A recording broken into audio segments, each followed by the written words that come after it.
A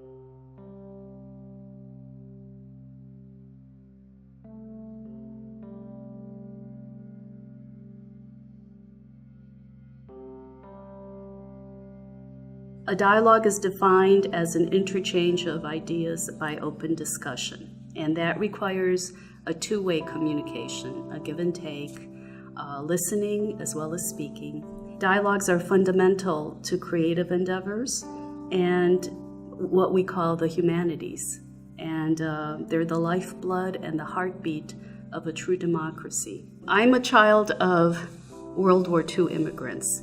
So I guess if I had to define myself, I would say I'm an artist, I'm an educator, and I'm an American of Ukrainian heritage. My family fled Ukraine after World War II and then spent time in displaced person camps set up by the Allies in Germany, then found a sponsoring family, and we're very grateful to be in the United States. I was born in Cleveland, Ohio, but I was lucky enough to also have my grandparents as part of my childhood. They shared a lot of stories about Ukraine, and it still seemed like a mythical, faraway place for me. And it wasn't until 1991 when I actually had an occasion to go to Ukraine for the first time. Within our family and community, there was a lot of sharing of stories and gratefulness for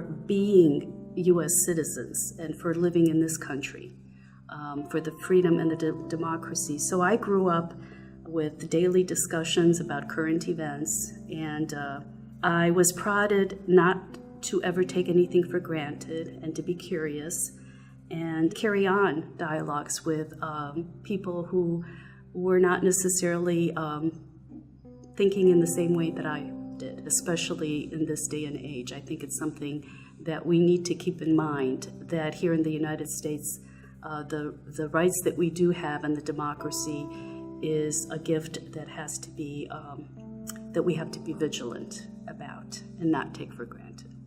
My early artwork really concerned itself with the human figure, and it's still in my work, but the actual imagery of the human figure has taken a back seat to images of nature.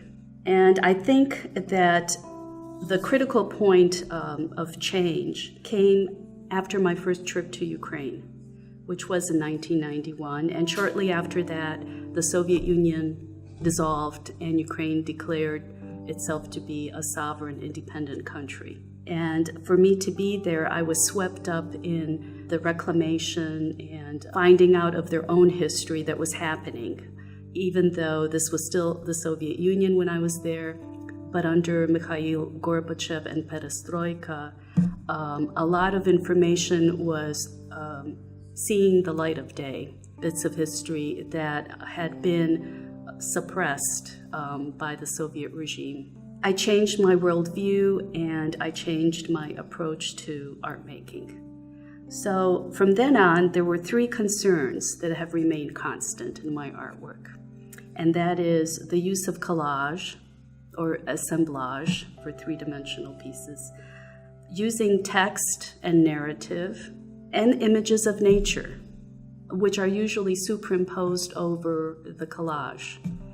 For me, collage continues to be a way of piecing things together. And in most of the work in this show, it's piecing together bits and pieces of information gleaned from newspaper clippings, magazines about particular events. And the text or narrative is held in the clippings, the articles, which I really take great care in laying out and arranging, and then proceeding to cover much of it up with the imagery of vines, tree branches, flocks of birds, where some of it is covered up, some of it is uncovered, some of it is hidden, just like the way that I think information is taken in by human beings and how it's presented, where it's in bits and pieces, and some may be obliterated, some may be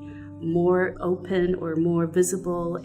And from a distance, the reading is one way, but when you're pulled in closer, you actually get the finer details and more information, just like we approach a search for truth, any kind of truth. Through the scrim of nature, though, I think that became something that I was fascinated by when I visited the Chernobyl zone in 1996, 10 years after the nuclear accident. And it was another turning point in my work because I had never experienced being in a place that was so destroyed, but yet abandoned by humans for the most part, and left up to nature. So trees were growing through concrete buildings in the evacuated towns. There were apple trees with huge, big, luscious apples. Plus, it was silent. There were no sounds of birdsong, not even the buzzing of insects. Just the very soft patter of raindrops. And nature truly was like a mantle growing over everything. And that brought up a kind of metaphor that I still use, the metaphor of nature as a healing mantle. Now, one can argue that it also obscures, like Vasily Grossman was invoking against, that it can grow over and cover up the truth. But I like to think of it as something that also unites things, brings things together, and ultimately is healing. And the characteristic of nature to regenerate itself continually is at the heart of most of my work. The very large pieces, like whiteout, curtains, and snags, and again, the titles give a clue of what may be covered and what the function of these trees is. But they are meant to draw one in from a distance, and then as you move in closer, you can shift focus and start discerning bits of information that you can't see from afar. So those three interests are played out in the works in this show. Some are very large, and they take lots of time. They're layered in time, and they're layered in material. And others are more intimate, like the nests. I begin with personal or symbolic mementos as points of departure for the nests, which could include paper and coin currency, or postage stamps, or pieces of correspondence, bits of embroidery. And then I craft parables with wordplay titles and a menagerie of animals acting out very human, often political dramas. So the titles give a clue. So for instance, Fly, Eye by Eye, is a reversal on the prey and predator. So a common housefly rises up over its usual predator, represented by a Soviet coin. And then All That Glitters Is Not Gold shows a spider, greedy, peering into its shiny nest. You can see it's full of worthless ruble notes. And then You Are What You're Fed shows a newborn bird that eventually grows up reflecting its nest and what is around it. So those things actually are true, and given my own cultural background and childhood and that era, especially the 1950s, we really are what we are fed, and then we can accept bits and pieces of that or throw that off, but it's something that one has to come to terms with. Not all my works are centered on Ukrainian issues. So what is happening in this country, in the United States, especially now, the deepening divide between the haves and have-nots, that's been stoked by Supreme Court decisions and greedy politicians, I find that deeply disturbing. And a number of works in this exhibition actually does deal with the United States' involvement in the Iraq War. And so that's the collaged elements that are concealed and revealed. And the titles really do indicate something, although I present the information. I don't really take a stand. It really is meant to be a dialogue that is set up between the viewer and the artwork. The titles are Tangles, Hedge, a living hedge that separates one area from another. But the most recent work in this exhibition is, in fact, a trilogy, and this is only the second time that the three pieces have been exhibited together. So I'm very honored and happy to have them here because they are meant to be viewed together. Each one of them presents a piece of history, of Ukrainian history. And of course, the most important past one is the one that deals with the Holodomor, which is the Ukrainian name given to the Famine Genocide orchestrated by Stalin onto Soviet Ukraine, 1932-33. And millions of Ukrainians fell victim to the collectivization policies. That particular work is called Will the Grass Grow Over It? And it has images of the Holodomor victims and articles that I have reprinted from documentary sources. And then there are images of blades of grass that shroud the images. The words that are embedded over the grass are words written by Vasily Grossman, who was a writer and a witness to the 1932-33 genocide. He wrote, "Where has that life gone? And what has become of that awful torment and torture?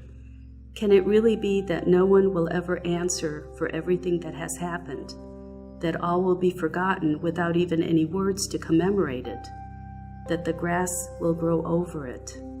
So his words really implore us to remember and acknowledge historic tragedies such as this in particular, and not let the grass grow over it. A writer, Susie Tominay's words in a review that she did of my show, and she particularly started with the words, "Propaganda can kill."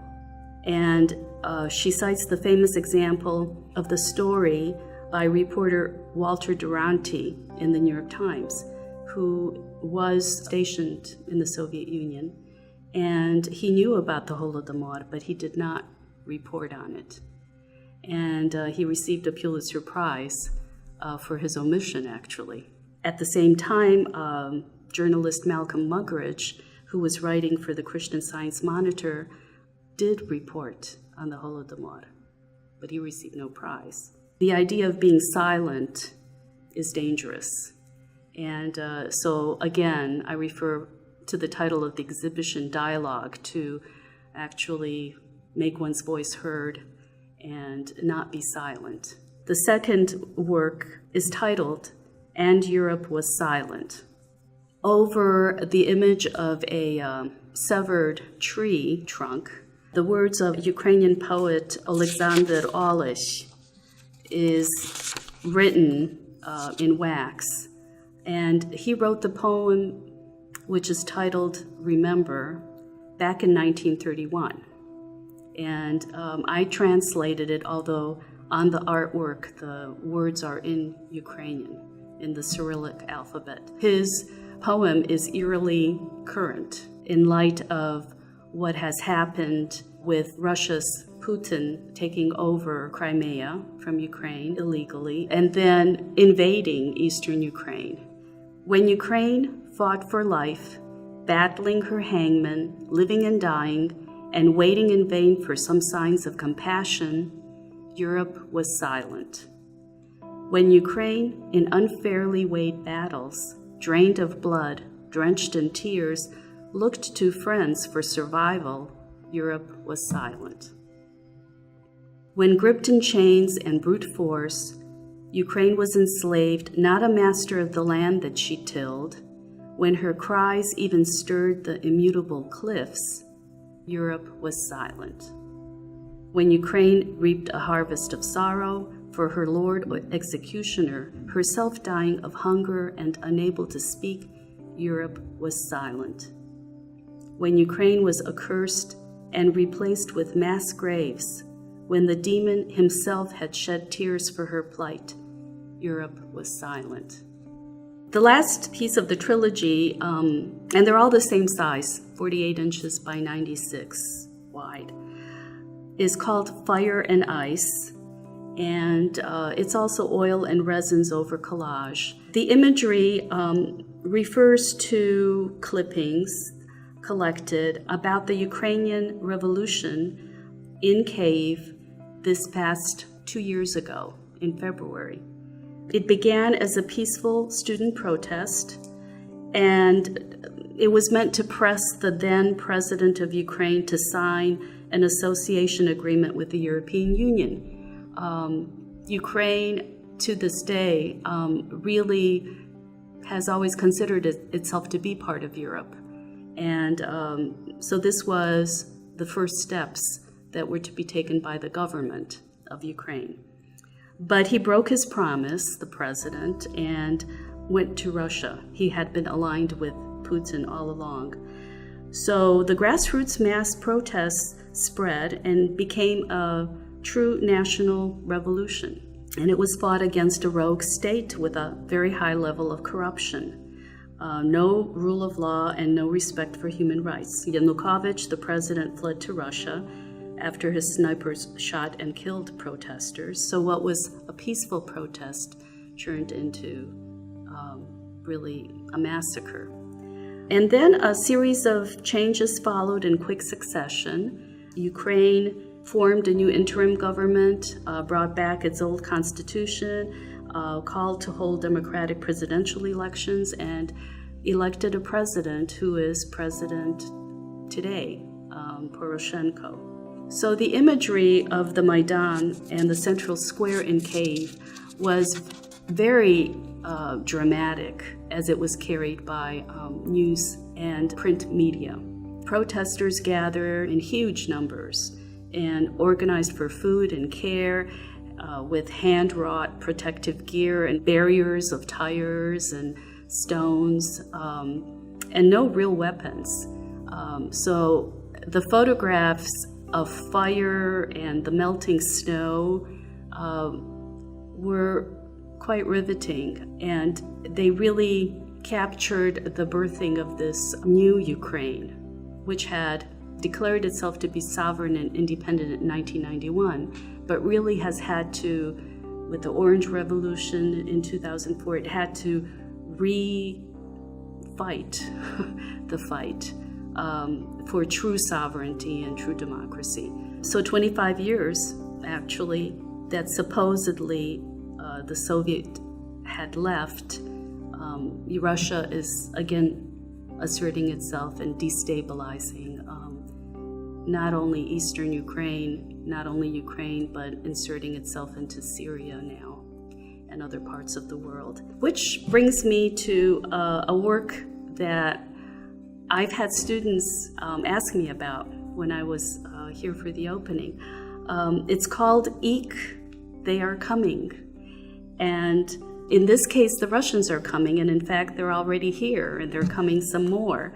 And so the Soviet coin, which is above the shrieking pandemonium of rats in this composition, it is a symbol of totalitarian regimes, hovers above the rats. So what we thought had been vanquished is reasserting itself, which again brings me back to the title of dialogues and the importance of being vigilant and not taking for granted that something that has been won or that has been pushed back is gone and need not be paid attention to.